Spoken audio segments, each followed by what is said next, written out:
예수 카페 성서 우리들의 이야기 11번째 시간입니다. 오늘은 솔로몬 이야기를 드리도록 하겠습니다. 솔로몬, 우리가 너무나 잘 아는 이름입니다. 성서 역대기하 1장 11절에 12절에 이런 말씀이 있습니다. 부귀영화를 청하지도 않고 원수의 목을 청하지도 않으며 오래 살도록 해달라고 청하지도 않고 내가 맡겨준 이 백성을 다스리는 임금으로서 갖추어야 할 슬기와 지식을 달라고 청하다니 내 뜻이 갸륵하구나. 슬기와 지식뿐이랴. 내가 너에게 부귀와 영화도 주리니 너와 같은 임금은 전에도 없었고 후에도 다시 없으리라. 전에도 없었고 후에도 다시 없을 만큼 큰 이름을 가진 임금 솔로몬이라고 성서는 고백을 하는데요. 솔로몬이 그렇게 야훼 하나님으로부터 인정을 받았던 원인은 바로 자기를 위한 것이 아니라 백성들을 위한 임금으로서 필요한 것을 야훼께 간구했기 때문이라고 성서는 기록하고 있습니다. 오늘날 우리가 사는 시대에 지도자들에게도 한 번쯤 권해주고 싶은 말씀이기도 하지요. 아무튼 자, 오늘 솔로몬 이야기 시작합니다.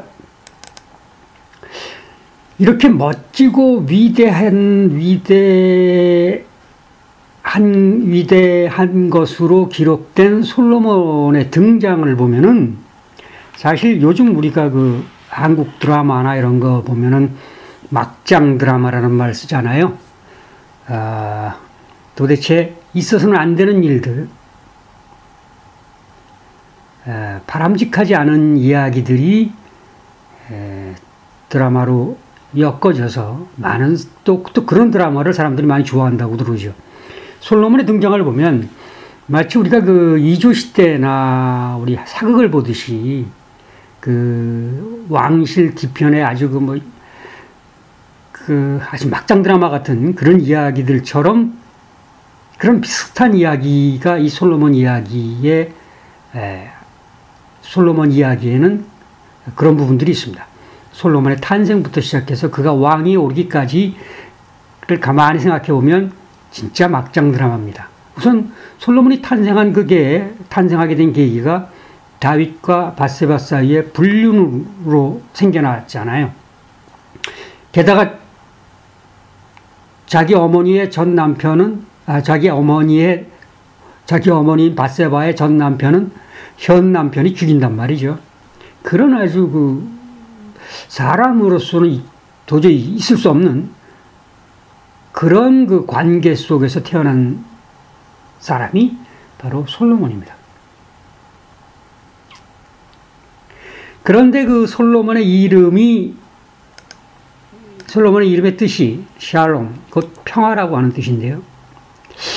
솔로몬이라는 이름은 성서에는 이제 야훼 하나님께서 그렇게 지으라고 그래서 지은 거지만 결국 아버지인 다윗이 이렇게 정한 거 아니겠어요? 다윗의 한 삶을 보면은 평생을 전쟁터에서 살았고 손에 피를 많이 묻힌 사람이죠. 그러니까 아들만은 자기처럼 되지 말라는 의미에서 이렇게 평화라고 하는 샬롬이라고 하는 뜻의 솔로몬이라는 이름을 지어주지 않았을까 하는 생각을 해봅니다. 자, 그러나 이름의 뜻은 그렇지만 출생부터가 별로 평화롭지 않게 태어난 사람이 솔로몬이고요. 솔로몬이 왕위에 오른 것도 보면은 축복 속에서 이렇게 왕위에 오른 게 아니고 정말 피 튀기는 싸움을 해서 그 왕위를 차지한 것이죠. 쟁취했다고 그렇게 말하는 것이 옳을 것입니다. 그가 왕위에 오른 이야기들을 보면은 열왕기상 1장, 2장 이걸 한번 쭉 읽어보시면 이 솔로몬이 왕위에 오르는 이야기들을 기록하고 있는데요.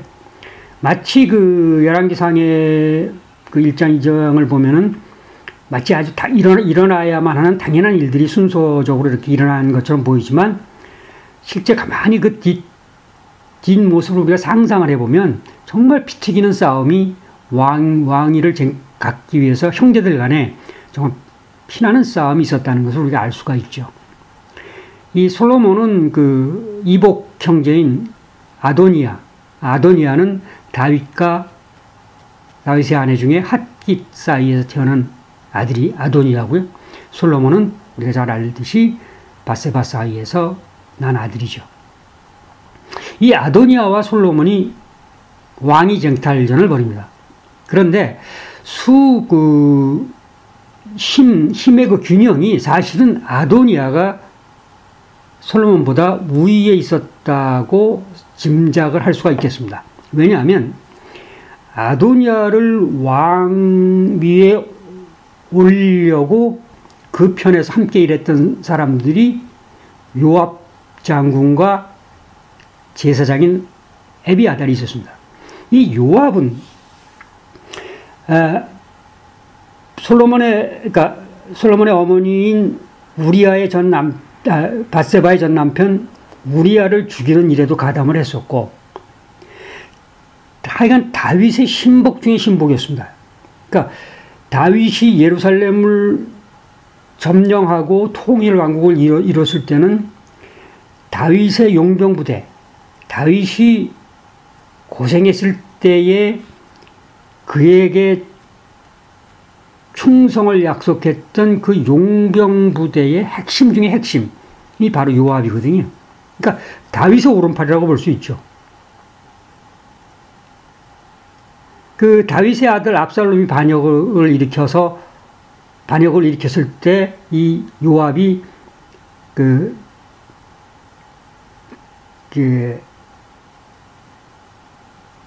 죽이잖아요. 압살롬을 그 아들을 죽이잖아요. 그래도 다윗이 아들을 죽인 이 장군은 손 하나 까딱 안 했어요. 그만큼 다윗 권력의 아주 핵심 인물이었고, 굉장한 그 권력을 갖고 있었던 거죠. 그 다음에 제사장 에비아달이라고 하는 양반은, 이 사람은 다윗이 임금에 올라서 소위 제사권을 자기가 가져오지 않습니까? 왕권과 제사권을 함께 다 가져오면서 첫 번째 임명했던 제사장이 바로 에비아달이거든요. 그러니까 적어도 다윗의 그 가장 핵심되는 권력의 핵심층들은 아도니아 편에 속해 있었다는 것을 우리가 알 수가 있고요. 솔로몬을 밀었던 사람은 나단 선지자가 있고요. 나단 선지자는 사실 다윗을 회개시킨 사람이긴 하지만 엄밀하게 의미해서는 뭐 다윗에게 그렇게 가까운 인물은 아니었죠. 여하튼 이 나단 선지가 솔로몬 편에 있었고, 또 나중에 이제 그 솔로몬이 왕에 오른 다음에 제사장이 되는 사독, 이때만 해도 이제 제사장 밑에 사제였는데요. 그렇게 있었고, 가장 든든한 우군은 솔로몬의 어머니 바세바가 있었죠. 이렇게 패를 나누어서 싸웁니다. 그렇게 해서 마침내 솔로몬이 왕에 오르죠. 그리고 아도니아는 죽고요. 자, 이렇게 해서 왕에 오른 솔로몬이 제일 먼저 한 일이 바로 정적을 아주 다 죽여버리는 일입니다. 그의 이름 솔로몬, 평화롭지 않게 그와 적대했던 상대편, 즉 요압 대장군도 죽이고요. 에비아달은 제사장에서 내쫓고 그 자리에 사독을 앉히고 철저히 자기 사람으로 왕권을 유지하기 시작하죠. 그렇게 해서 왕권을 잡은 다음에 한동안 솔로몬은 그가 죽기까지 평화로운 시절을 보내게 됩니다. 성서 열왕기상 5장에 보면은 솔로몬은 유프라데스에서 블레셋 땅을 지나 이집트 국경에 이르는 지역 안에 모든 왕국을 지배하였다. 그들은 솔로몬이 살아있는 동안 조공을 바치며 섬겼다고 해서 솔로몬 시대에 힘 있는 왕국을 세웠다는 것을 우리가 알 수 있고요. 이렇게 솔로몬이 다스리는 동안 유다와 이스라엘, 남왕국 유다와 북쪽 이스라엘, 그 통일 왕국은 단에서 부엘세바까지 온 땅에 사는 사람들이 마음 놓고 살면서 저마다 자기의 포도나무와 무화과나무 아래서 두 발 뻗고 잘 수 있었다고 성서는 기록하고 있습니다. 그만큼 솔로몬의 이름만큼이나 평화로운 세상을 만들었다는 것입니다. 우선 영토의 크기에 있어서 그의 아버지였던 다윗보다도 훨씬 그 영역을 넓혔고 또 왕권도 더욱 공고히 하게 됩니다. 특히 아버지가 만들었던 세웠던 강력한 중앙 집권 체제, 즉 예루살렘 중심 체제를 더욱 강화시켰고요. 그 다음에 그 수백 년 동안 이루어왔던 12부족이라고 하는 부족 개념을 완전히 무너뜨리고 철저히 왕권 중심 국가를 만들었던 것입니다. 그야말로 그 왕권 중심 국가에서 태평 세월을 누리였다고 성서는 기록하고 있는 것입니다. 자, 솔로몬 시대는 사실 그런 의미에서 잘 나갔죠. 초반에 어려운,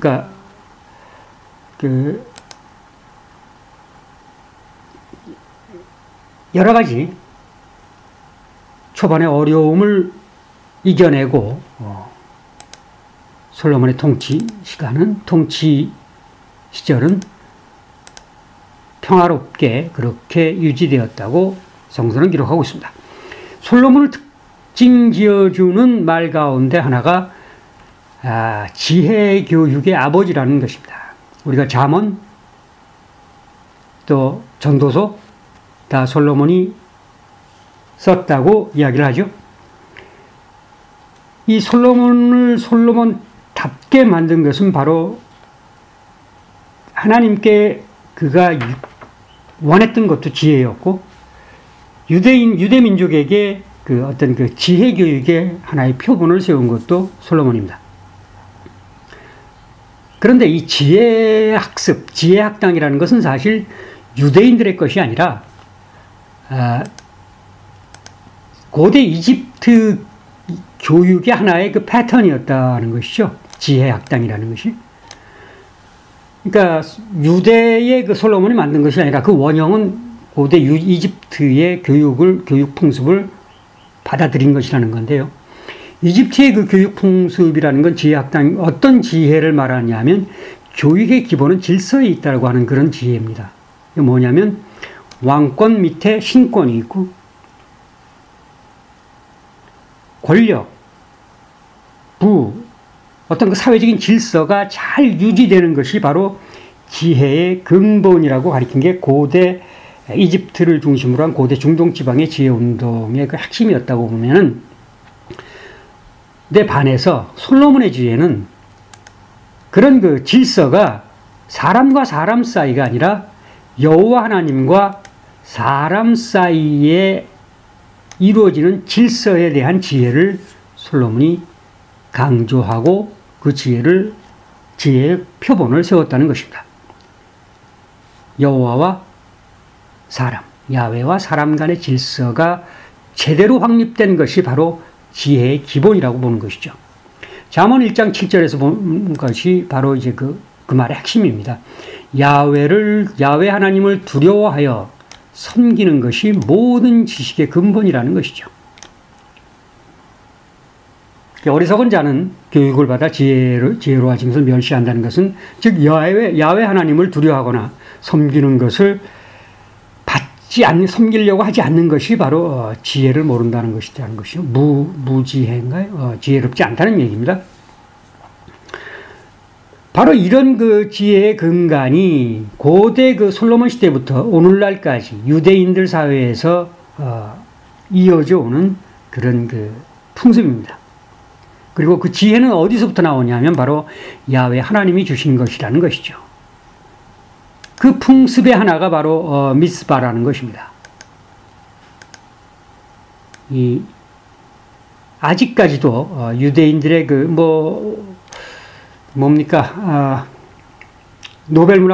노벨상, 모든 노벨상의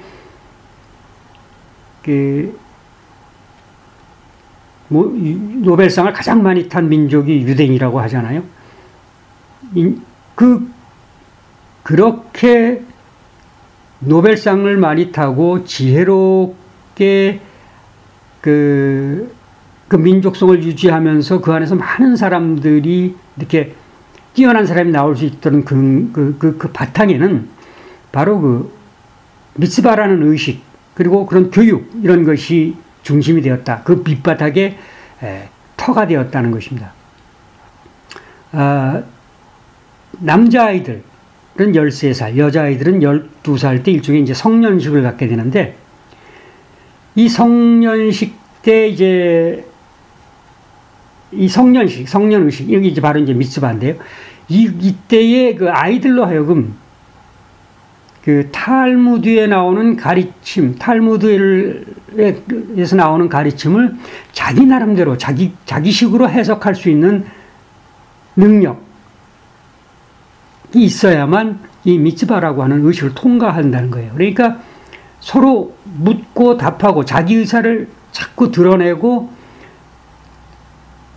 하는 그런 훈련들이 바로 지혜교육의 근간이 된 것이죠.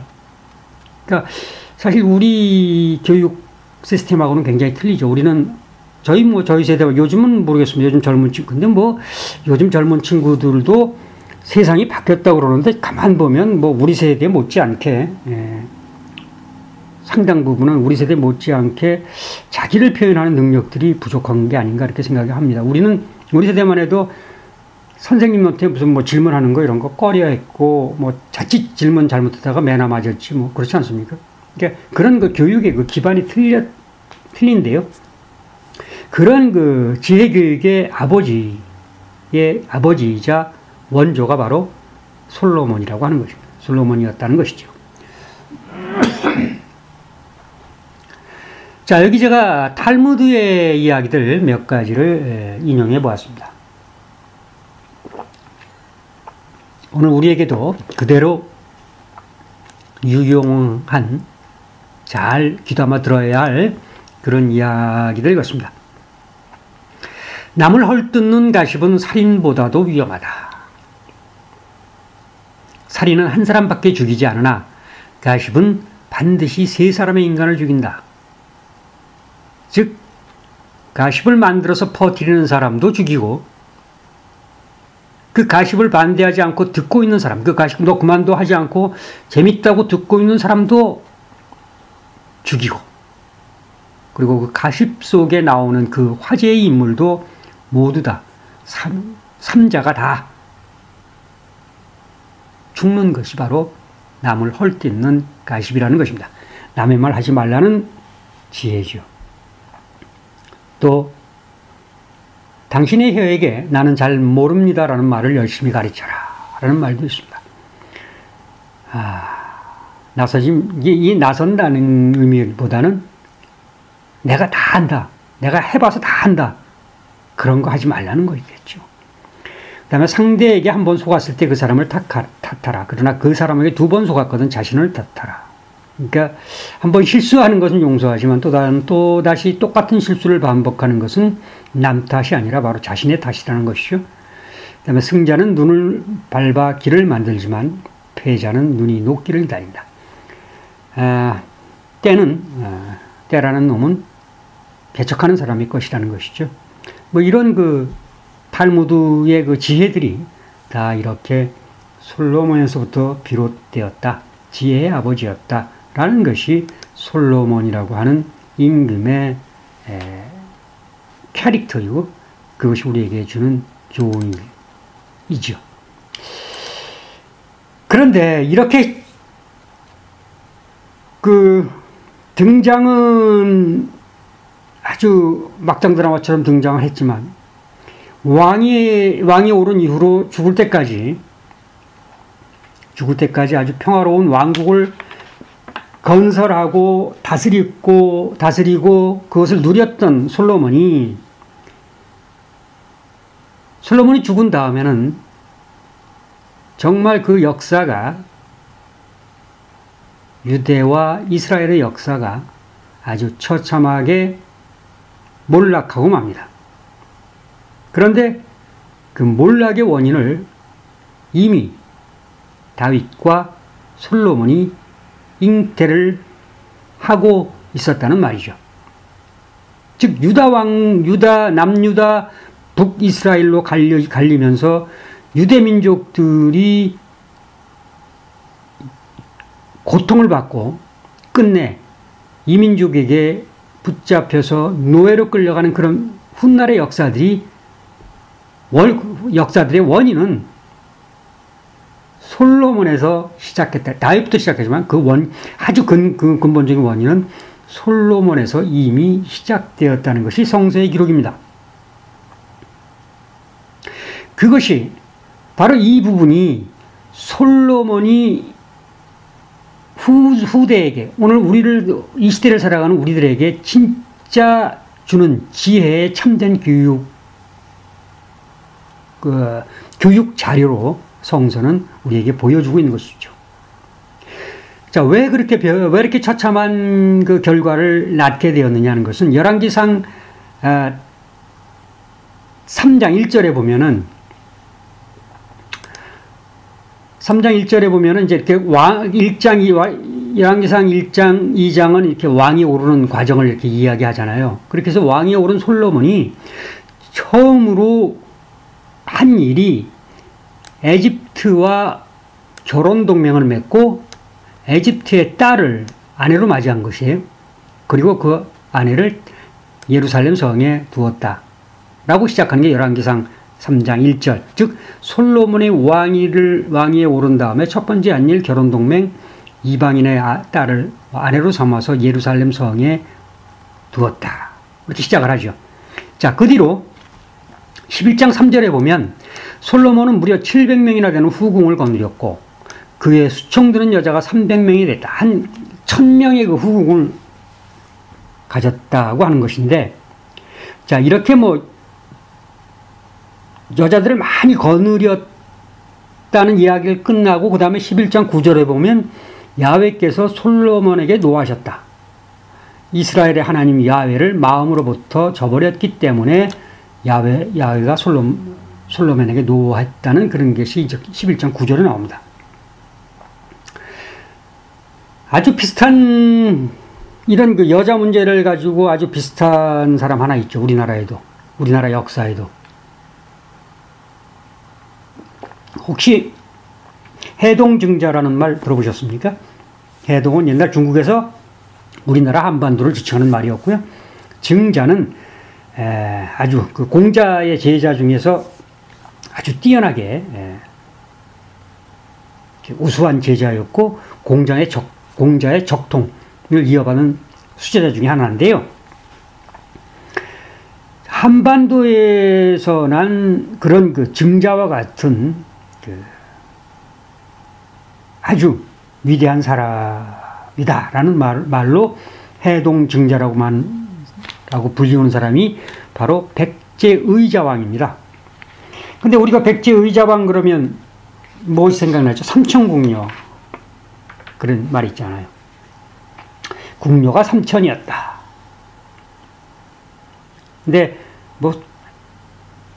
이게 역사가들은 이게 뻥이라고 그러죠. 3000명이라는 궁녀를 거느릴 수가 없었다는 거죠. 왜냐하면 조선시대 임금들이 거느린 궁녀 수가 많아야 600명, 700명이었다는 거죠.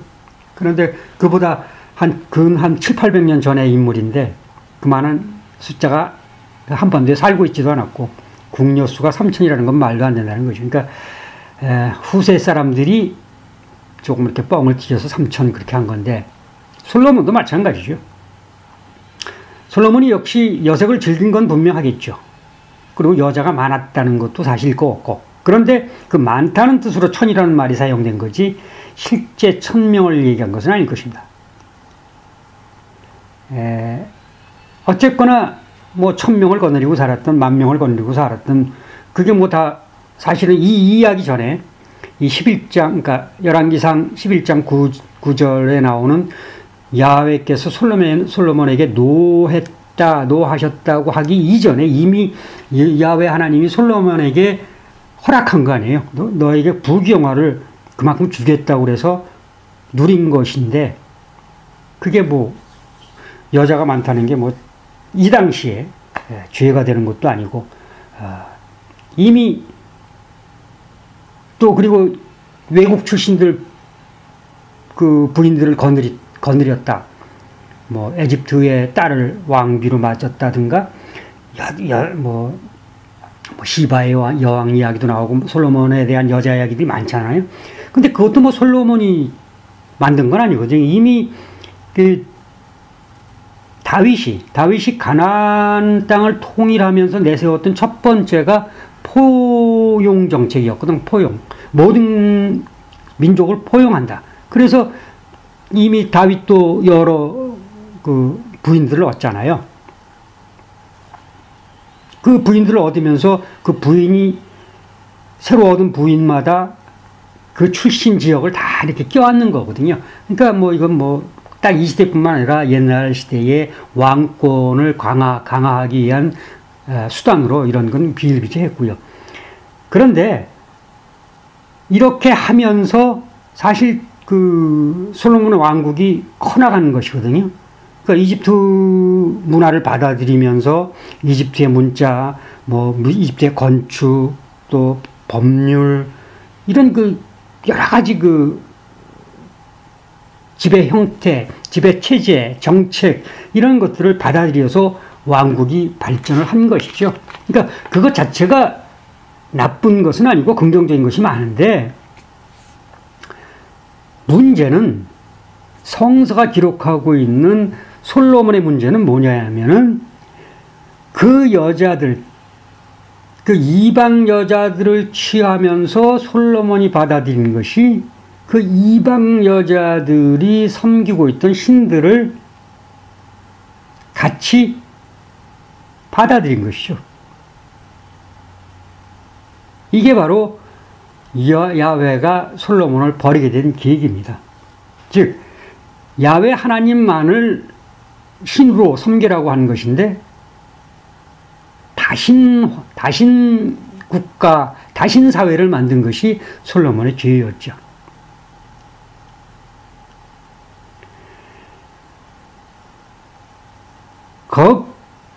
바로 그 지점에서 솔로몬의 처참한 말로가 시작되는 것이죠. 솔로몬 후손들의 이야기들이, 처참한 이야기들이 시작되는 것입니다.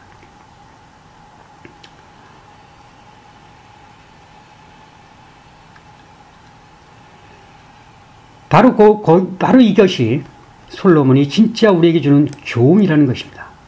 사람은 한계가 있다는 것이죠.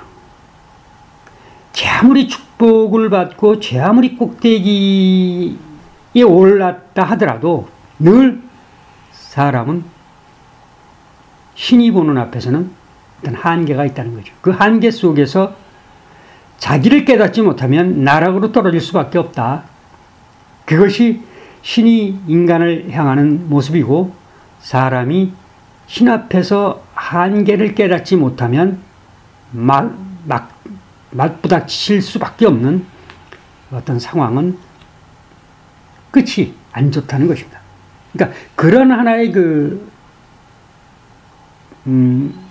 뭐랄까요, 반면교사라고 그러나요? 그런 그 교훈을 우리에게 주기 위해서 솔로몬의 영화가, 솔로몬의 호사가 끝낼 수밖에 없고, 그 후대들은 이제 고생을 할 수밖에 없다는 그런 이야기를 솔로몬을 통해서 성서는 우리에게 가르쳐주고 있다고 생각하는 것입니다.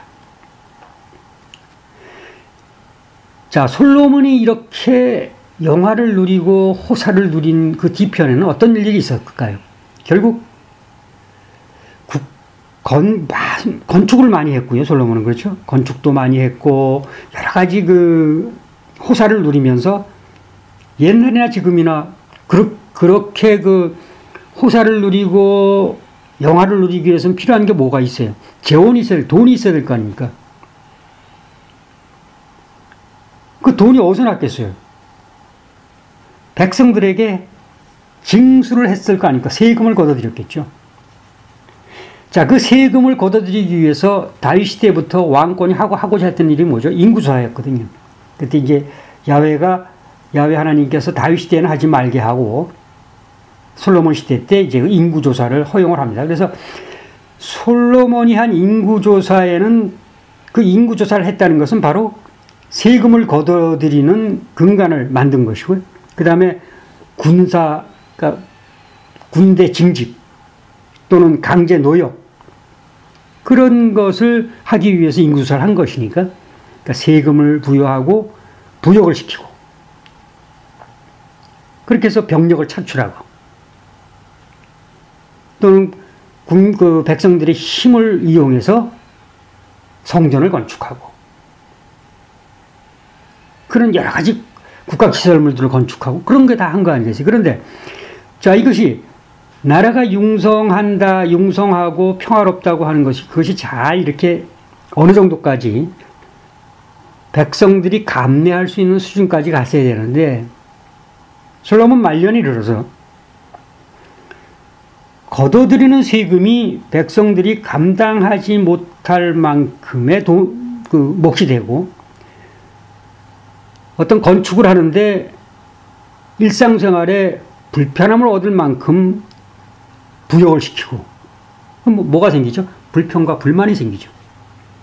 그리고 그 불평과 불만을 이용해서 솔로몬을 대항하는 반역의 싹이 움트기 시작을 합니다. 그렇게 해서 솔로몬이 세상을 떠날 무렵에는 이미 통일왕국은 남북으로 갈라지는 싹이 이미 그때부터 움트고 있었죠. 솔로몬의 죽음과 함께 통일왕국은 단지 3대 왕, 엄격하게 말해서 다윗, 솔로몬 두 대에 그쳐버리고 이제 남왕국 유다와 북왕국 이스라엘로 남북이 갈리게 되고 우리가 이제껏